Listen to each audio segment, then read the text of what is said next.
کوئی آپ کی غلطی کو معاف کرے تو اس سے پہلے آپ کو بھی لوگوں کی غلطیوں کو معاف کرنا ہوگا، درگزر کرنا ہوگا۔ اب ذہن کی صفائی کیا ہے؟ ذہن کی پاکیزگی کا مطلب ہے کہ ہم منفی خیالات، ریاکاری اور ذہنی پاکیزگی کا مطلب ہے کہ ہم منفی خیالات، بیکار سوچیں اور دنیا کے وسوسوں سے خود کو آزاد کر لیں اور اپنے دماغ کو اللہ کی یاد اور قرآن کی تلاوت اور اچھے خیالات سے بھر دیں۔ رمضان کا ایک اہم مقصد غور و فکر ہے، کہ اللہ تعالیٰ قرآن مجید میں فرماتے ہیں، کیا وہ غور و فکر نہیں کرتے؟ یہ وقت ہے کہ ہم اپنی زندگیوں کو دیکھیں، اپنے گناہوں پر توبہ کریں اور اپنے ذہن کو گناہوں کی آلودگی سے پاک کر دیں۔ اب نیت کی صفائی کیا ہے؟ رمضان میں کی گئی عبادات اگر اخلاص کے بغیر ہوں تو اس کا کوئی فائدہ نہیں۔ آپ صلی اللہ علیہ وآلہ وسلم نے فرمایا، اعمال کا دار و مدار نیتوں پر ہے اور ہر شخص کو وہی ملے گا جس کی وہ نیت کرتا ہے۔ ہمیں اپنی نیتوں کو ٹٹولنا ہوگا۔ کیا ہم روزہ صرف رسم کے طور پر رکھتے ہیں یا ہم اللہ کی رضا کے لیے رکھتے ہیں؟ کیا ہماری نمازیں دکھاوے کے لیے ہیں یا واقعی اللہ سے تعلق مضبوط کرنے کے لیے ہیں؟ کچھ لوگ نمازیں تو پڑھتے ہیں لیکن ان کو یہ نہیں پتا کہ اس نماز میں ہم اللہ تعالیٰ سے تعلق کو مضبوط کرنے آئے ہیں، اور اللہ تعالیٰ سے تعلق کب مضبوط ہوتا ہے؟ جب آپ سجدوں میں اللہ تعالیٰ کو اپنے روبرو سوچیں۔ نماز کا مطلب یہ نہیں کہ جا کر کھڑے ہو کر نماز پڑھی اور واپس آ گیا، بلکہ نماز میں ہم نے کیا پڑھا اس چیز کو مد نظر رکھنا ضروری ہے، اور اس کے لیے ضروری ہے کہ آپ نماز کا ترجمہ یاد کریں۔ جب آپ نماز کا ترجمہ یاد کریں گے تو آپ کو پتہ چلے گا کہ آپ اللہ پاک سے کیا کہہ رہے ہیں۔ اللہ سے اگر بات کر بھی رہے ہیں تو اس بات کرنے کا کیا مقصد ہے؟ جب آپ صرف عربی رٹی رٹائی آپ یاد کریں گے اور وہی پڑھ کر آ جائیں گے تو آپ کو کیا پتا کہ آپ نے اللہ سے کیا بات کی اور اللہ نے اس کے عوض آپ کو کیا دینا ہے۔ اور اسی طرح کیا ہم صدقہ لوگوں کی واہ واہ کے لیے دے رہے ہیں یا خالص اللہ کی رضا کے لیے؟ اب ان سب باتوں کا نچوڑ یہ ہے کہ رمضان ظاہری عبادات کے ساتھ ساتھ باطن کی اصلاح کا مہینہ ہے۔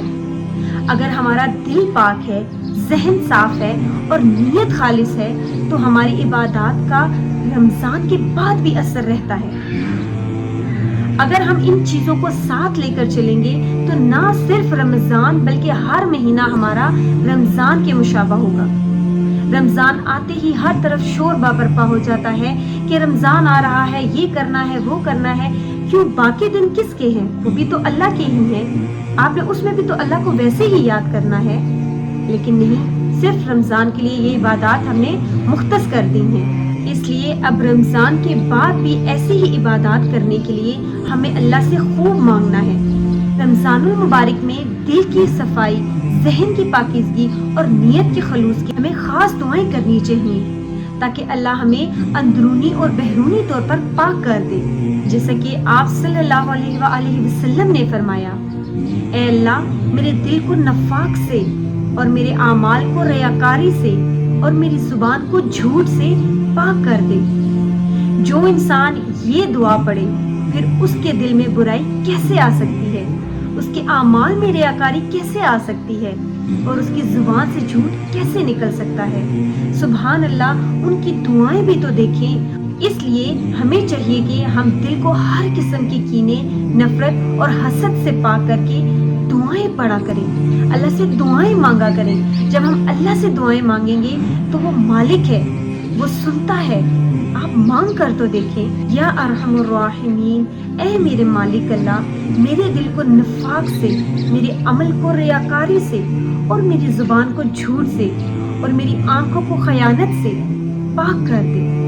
بے شک تو آنکھوں کی خیانت اور دل کے راز کو جاننے والا ہے میرے مالک اللہ۔ یا ارحم الراحمین اللہ، اے میرے پاک پروردگار اللہ، ہمیں ہدایت کے بعد ہمارے دلوں کو ٹیڑھا نہ کرنا میرے مالک اللہ، ہمیں اپنی طرف سے رحمت عطا فرمانا میرے مالک اللہ، بے شک تو ہر چیز پر قادر ہے ارحم الراحمین۔ اے میرے مالک اللہ، مجھے برے خیالات، وسوسوں اور غموں سے دور رکھ میرے مالک اللہ، تیرے سوا کوئی ذات نہیں میرے مالک اللہ جس سے مانگے اور وہ بلا کسی معاوضے کے عطا کرے میرے مالک اللہ۔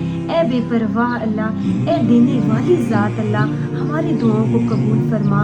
اے اللہ، ہماری نیت کو صرف تیری رضا کے لیے خالص کر دے میرے مالک اللہ، کسی کے دکھلاوے کے لیے کوئی کام نہ کرے میرے مالک اللہ، صرف تجھے راضی کرنے کے لیے اپنے تمام تر کام کرے میرے مالک اللہ، ہمیں اپنی بارگاہ میں قبول فرما لے میرے مالک اللہ۔ اے میرے مالک اللہ، ہمیں روزوں کو خالص دل اور پاک معنی اور صاف نیت سے رکھنے کی توفیق عطا فرما میرے مالک ملک اللہ۔ اے اللہ، ہمیں ہدایت دے اور ہمارے دلوں کو صاف کر دے، ہماری نیتوں کو پاک کر دے اور ہمارے لیے ہر کام کو آسان کر دے میرے مالک اللہ۔ اے اللہ، بیماروں کو شفا دے دے، اے اللہ بے روزگاروں کو روزگار عطا کر، اے میرے مالک اللہ قرض داروں کا قرض ادا کر دے، بے ایمانوں کو ایمان نصیب فرما، اے میرے مالک اللہ بے نمازیوں کو نماز پڑھنے کی توفیق عطا فرما، اے میرے مالک اللہ بے اولادوں کو اولاد نصیب عطا فرما، میرے مالک اللہ بیماروں کو شفا یابی عطا کر،